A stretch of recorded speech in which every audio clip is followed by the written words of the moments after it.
Many times in life, we compare ourselves to others and quietly ask, why can't I be like them?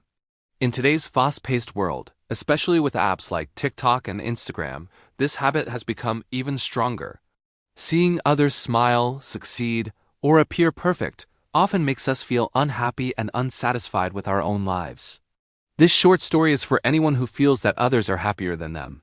One day, a crow was flying and landed on a tree branch near a village pond. Below him, a beautiful swan was swimming gracefully, and villagers stood around admiring its bright white feathers. Curious, the crow flew closer, but as soon as the villagers noticed him, they waved their hands and chased him away.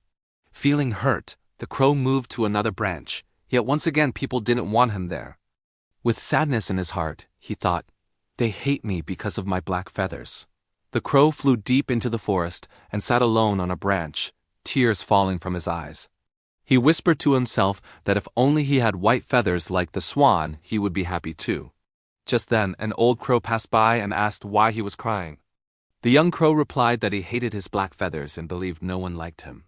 The old crow smiled gently and suggested that before wishing to change, he should ask the swan if it was truly happy.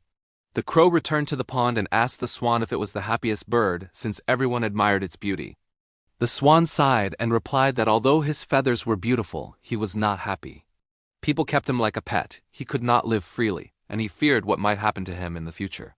Surprised, the crow asked who the happiest bird was, and the swan said it must be the parrot. After finding a parrot, the crow praised its colorful feathers and asked if it was happy. The parrot sadly explained that its beauty put it in cages, and it lived its life in fear. The parrot then said that the peacock must be the happiest bird. The crow flew to a zoo and saw a peacock spreading its stunning feathers while people admired it.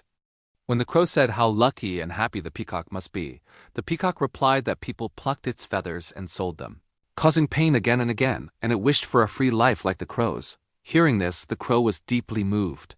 He realized he had taken his freedom for granted. No one caged him, no one chased him for his feathers, and he could fly wherever he wished. The crow returned to the old crow and said he no longer wanted to be anyone else. He was happy being a crow. This story teaches us that everyone has their own struggles, even those who seem happiest.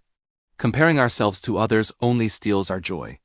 Instead, we should be thankful for what we have and remember that we are unique. No one in the world can be a better version of you than you yourself.